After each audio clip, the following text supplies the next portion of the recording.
En fait, ce que je peux dire, c'est que c'est un programme unique, dans le sens où, j'ai eu la chance de participer à, entre autres, un forum, qui réunissait, des gens de l'international sur la science citoyenne et ce qu'on se rend compte quand on parle avec les gens à l'extérieur, que ce soit aux États-Unis, en Europe, même en Corée ou quelque chose comme ça, c'est vraiment unique notre façon d'aborder, au Québec, cette manière-là de faire de la science citoyenne.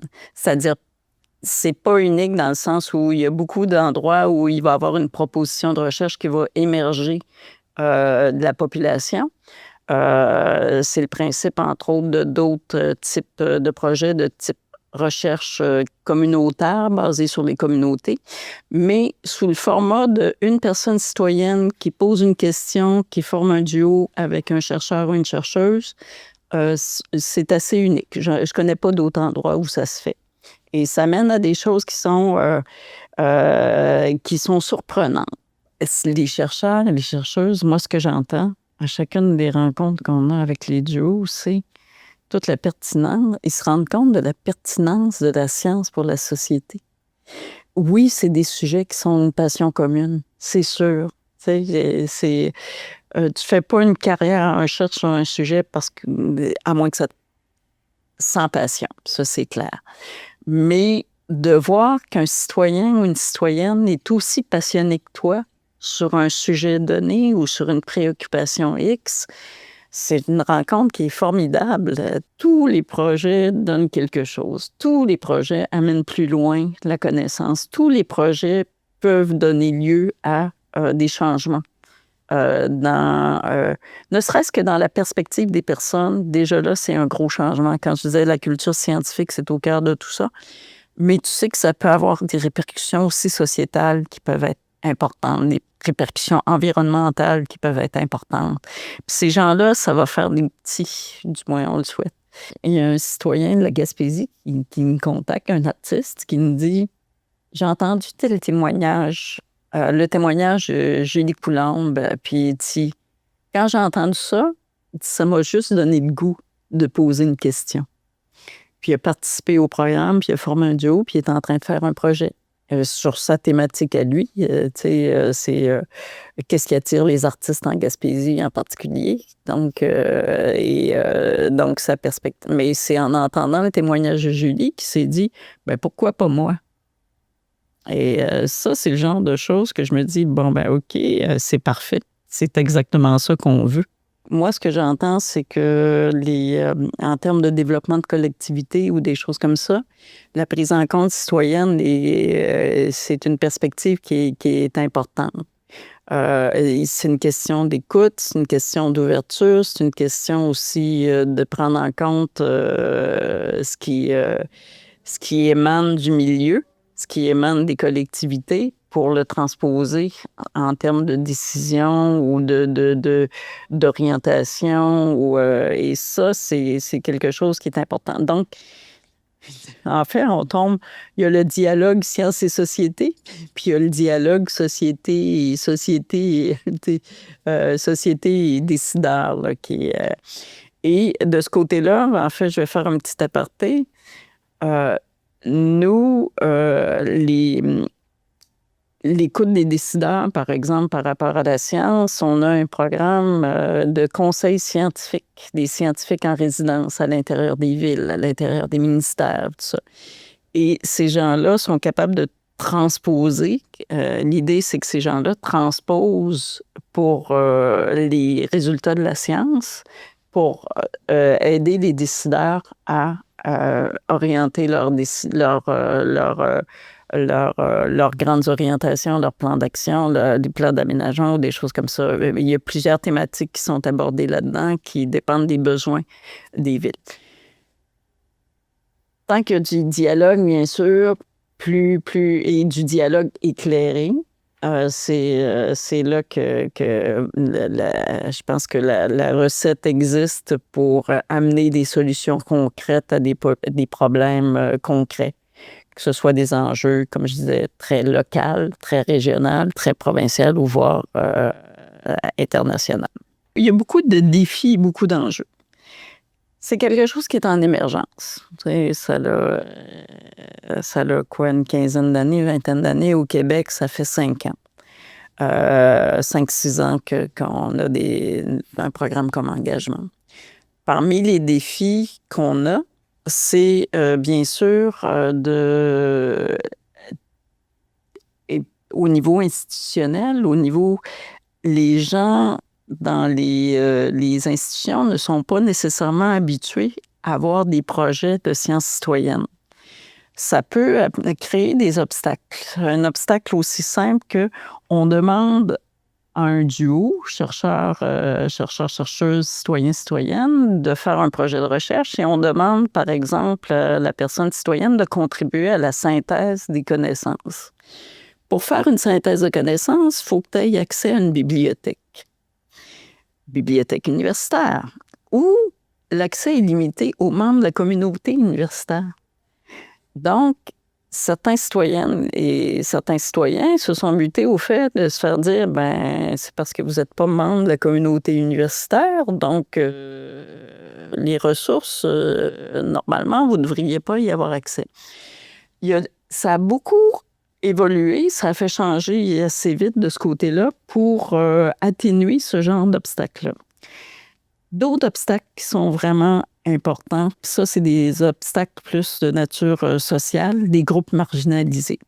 La participation des groupes marginalisés au processus de recherche. C'est quelque chose, c'est difficile d'aller rejoindre ces gens-là parce qu'ils sont évidemment un petit peu en périphérie de la société, là, comme marginaux. Mais en plus, s'ils participent à par exemple, un bénéficiaire d'aide sociale, s'il participe à un projet, nous, on trouve normal qu'une personne citoyenne soit compensée pour sa participation. Mais s'il est compensé, s'il est bénéficiaire d'aide sociale, son aide sociale va être coupée. Et donc, c'est un gros enjeu, mais ça, c'est tout ce qui s'appelle législatif. Il faut changer les lois ou les règlements pour permettre la participation aux personnes citoyennes. Ça s'est fait en santé pour les essais cliniques. C'est quelque chose qui s'est vu. Mais il faudrait que ce soit ouvert à plus largement à une participation à des projets de recherche. C'est le genre d'enjeu qu'on rencontre, là, qu'on voit. Là. Donc, la compensation citoyenne. Le chercheur, la chercheuse, il est payé pour faire la recherche. Ça fait partie de son travail. Mais une personne citoyenne qui s'implique, c'est vraiment quelque chose que nous, on doit voir une reconnaissance pour sa participation. On peut apprendre les méthodes de Bohm ou d'autres méthodes de dialogue productif, empathique, et on peut améliorer notre comportement nous-mêmes. On peut amener ce comportement chez nos amis, dans les discussions à l'école, dans les discussions au travail, aux tables de souper avec la famille. On peut améliorer notre façon d'interagir avec le monde qui sont dans notre vie et on peut être influenceur de dialogue et d'essayer de partager cette philosophie avec les autres et améliorer notre façon de parler entre nous. Le dialogue, comme nous, on l'étudie, ça a sa niche et ça a un potentiel énorme, mais c'est pas non plus la chose qui devrait être le modus operandi de toutes les interactions, genre par exemple dans la politique, j'ai du mal à m'imaginer comment ça pourrait être le cas, vous voyez, et peut-être c'est même pas désirable, vous voyez, il y a des espaces où justement on veut une confrontation sur le plan intellectuel et voyez, on veut un débat Je pense qu'il y a des endroits où on le veut et c'est ça qu'on vise. Et vous voyez, ça veut pas dire que le dialogue, c'est nul. Non, c'est juste que ça a son espace, ça a le contexte dans lequel c'est la chose qu'il nous faut, mais c'est pas une panacée, pas une solution pour tous les problèmes du monde. Je pense que ça, c'est très important justement à se rappeler ça pour être fidèle au principe même de dialogue. Peut-être concrètement, une chose qu'on planifie justement maintenant, c'est on vise à créer des capsules vidéo qui expliquent notre intervention qu'on a testée finalement, qui le démontre sur le terrain.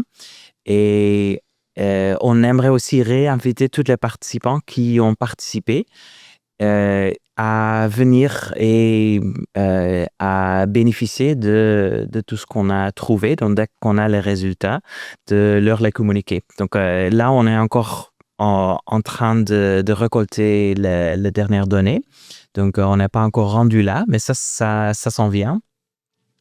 Et c'est tout à fait important, je pense, parce que justement, il faut pas que ça finisse quelque part dans un tiroir quelque part sans ne plus être regardé. Il faut que ce soit quelque chose que les gens puissent mener, appliquer aussi dans leur vie. Vous voyez, comme par exemple l'approche dialogique qu'on teste, ben c'est quelque chose qui s'explique. Vous voyez, genre c'est quelque chose que genre vous qui regardez à la maison, vous pourriez l'appliquer à vos discussions avec de vos proches ou vos amis quand vous discutez des thèmes sociétals controversiels. Ouais.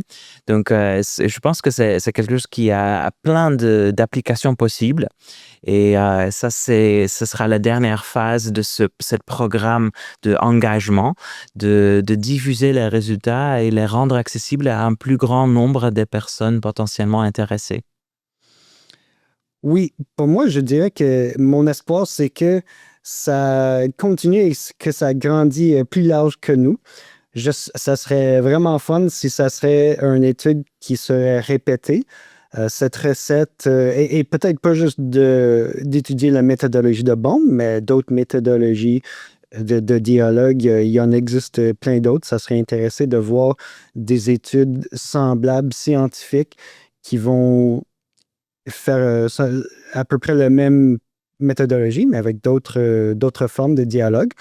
Et j'espère, sur le plan plus global, que c'est quelque chose qui va mener à une discussion publique plus large. Donc, que le monde va peut-être se rendre compte de l'importance du dialogue, l'importance de parler des sujets difficiles, des sujets controversés, l'importance d'écouter et que ça va, dans cette période très polarisée qu'on est en train de vivre maintenant, j'espère que ça va améliorer notre discours public sur plein de questions importantes politiques et sociologiques. C'est une question que je voulais te demander parce qu'il existe plusieurs événements comme ceux que j'anime où est-ce qu'on rassemble plein de monde et on discute des sujets controversés. Et je me demandais, est-ce que je pourrais développer quelque chose comme les échelles qu'on utilise en SciToolkit pour ramasser les données? Est-ce qu'on pourrait développer quelque chose de semblable que le monde pourrait utiliser dans un contexte comme ceci, mais que serait quand même la façon de recueillir les données serait utilisable scientifiquement?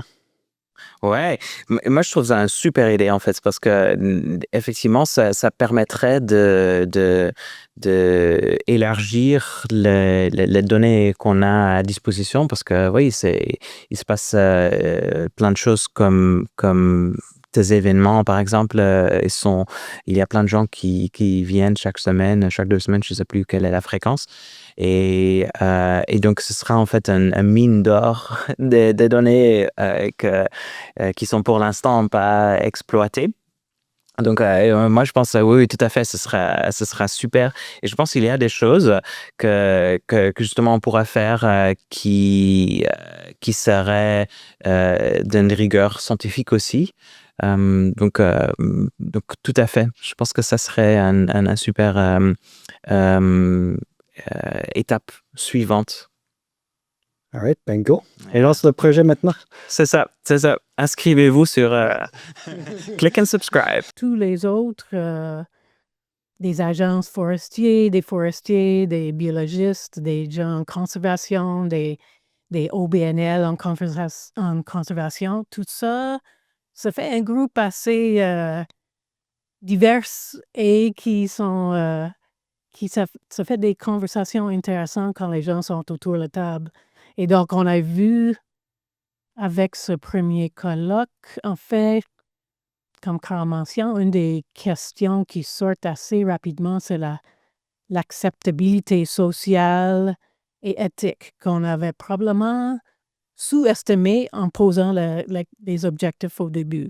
Parce que ça devient rapidement un enjeu qu'on ne peut pas ignorer, qu'on doit en parler, on doit voir où sont les contraintes, pourquoi, on doit même éduquer des gens sur c'est quoi la migration assistée, parce qu'il y a parfois des croyances un peu à côté qui sont pas nécessairement correctes. Pour pérenniser ou pour débuter une plateforme sur le web où les propriétaires peuvent aller mettre les informations qu'ils ont sur qu'est-ce qu'ils ont planté, les essences ont quel âge, est-ce qu'il y a des mesures qui ont été prises, des choses comme est-ce qu'on connaît l'origine de ces essences, comme leur génétique. Donc, on va, cet été, je veux tester cette plateforme en commençant avec Carl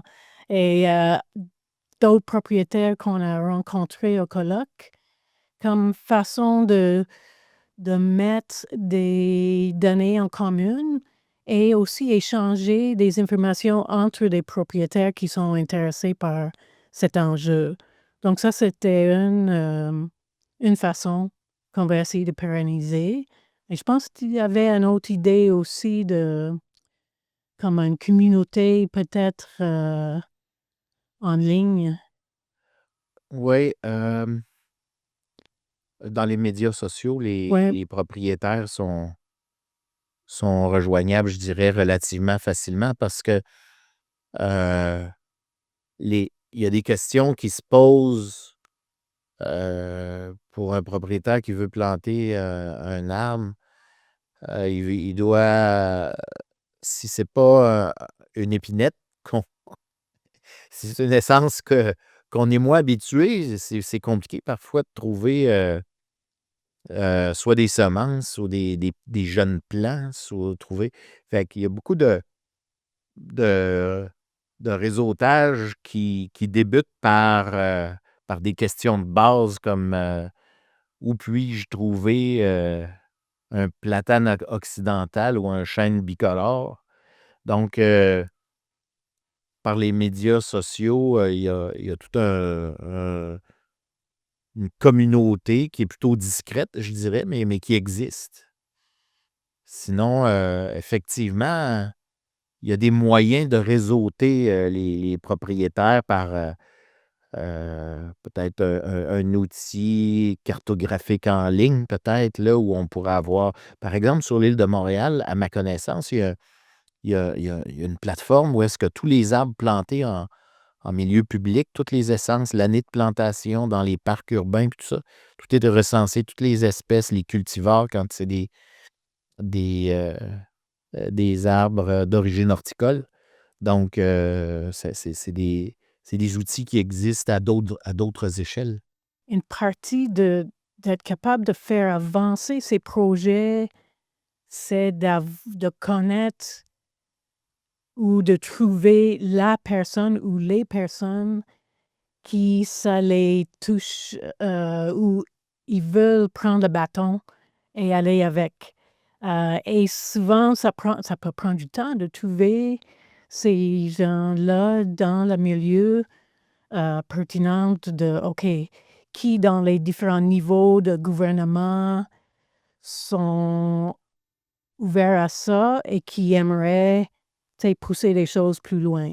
Puis, par exemple, le maire de la petite municipalité qui voulait planter possiblement une plantation de démonstration parce qu'il a déjà fait ça lui-même. Puis là, il est forestier en plus. Puis là, il a un autre terrain qu'il pourrait exploiter de cette façon. Mais c'est ça, trouver une partie de la magie dans tout ça, c'est de trouver ces personnes particulières qui sont prêtes d'aller plus loin puis pousser ton idée, ouvrir quelques portes importantes pour que ça continue et que ça développe.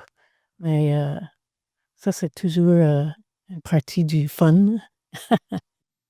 Bien, tu sais, une des premières choses, en essayant de définir c'était quoi cette pratique-là, rapidement, on avait produit une infographie, tu sais, une page qui résume ce que c'est sur la base déjà des connaissances existantes, de ta pratique, de ce que tu connaissais de la paraidance. Puis on disait aux paraidantes rapidement, puis quand on le diffusait, cette première outil-là, on disait, ça, c'est un peu votre carte de visite. Absolument. Ça peut permettre d'expliquer rapidement à d'autres professionnels du réseau de la santé qu'est-ce que c'est une paraidante, parce qu'on s'apercevait, puis on s'était documenté, qu'il y a quand même de la méfiance et ça peut être un peu déroutant pour des paraidantes, tu sais, pour des professionnels de voir arriver les paraidantes avec leur savoir expérientiel dans une équipe.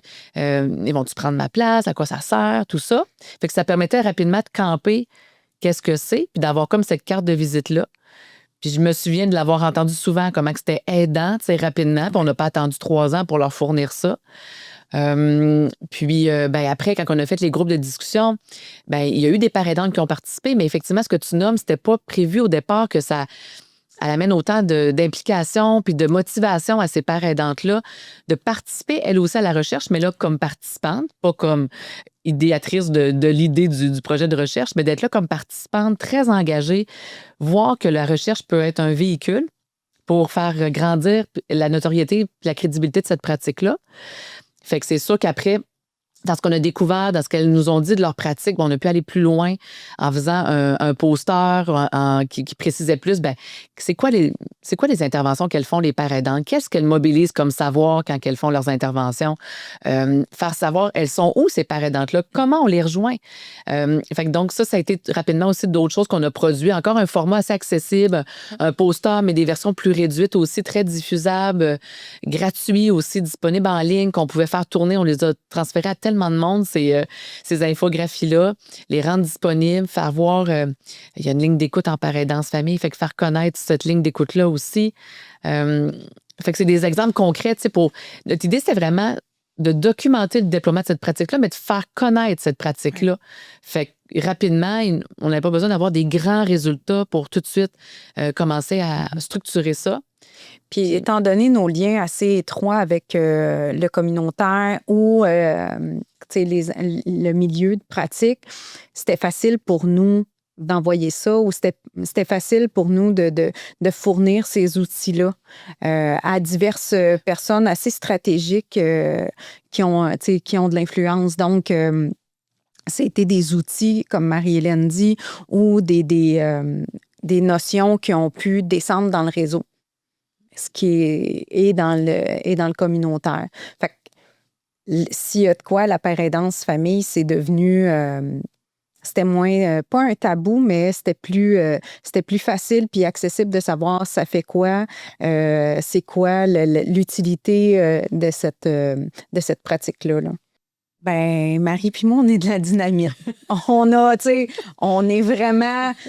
est deux styles qui aiment défoncer des barrières. On est toutes les deux orgueilleuses. Nous aimons être premières de classe. Donc, on a pris ce défi-là. Puis, je pense qu'on l'a poussé vraiment, vraiment très loin. Puis, c'était un défi. Puis, c'est venu avec, pas mal plus de positif, puis je dirais pratiquement pas de négatif. J'ai rien à dire C'est vrai. ça, c'était bien ordinaire de l'expérience. Pas du tout. Donc, on est de la dynamite. J'essaie de trouver des mots. Des fois, c'est dur, mais en tout cas, je trouve qu'on était un duo, d'humaine et de cœur pour une cause humaine et de cœur aussi. Oui. Je pense que ça a fait toute la différence. Puis après ça, ben oui, un duo dynamique, intense, passionné par le sujet qu'on avait. Je pense que c'est ça aussi qui transparaît au bout du chemin. Là, notre flamme s'est pas éteinte, on l'a bien entretenu. Puis, c'est ça, en entretenant aussi les connexions humaines entre nous deux, mais avec la cause, avec les personnes qui portent cette pratique-là aussi. Je pense que le fait d'être au service d'une cause, ça a fait une grande différence aussi. Fait que, ouais. Puis c'est drôle à dire, mais le titre de ce programme-là, c'est Engagement. Puis pour nous, ça a pris tout son sens. Ça a vraiment pris tout son sens.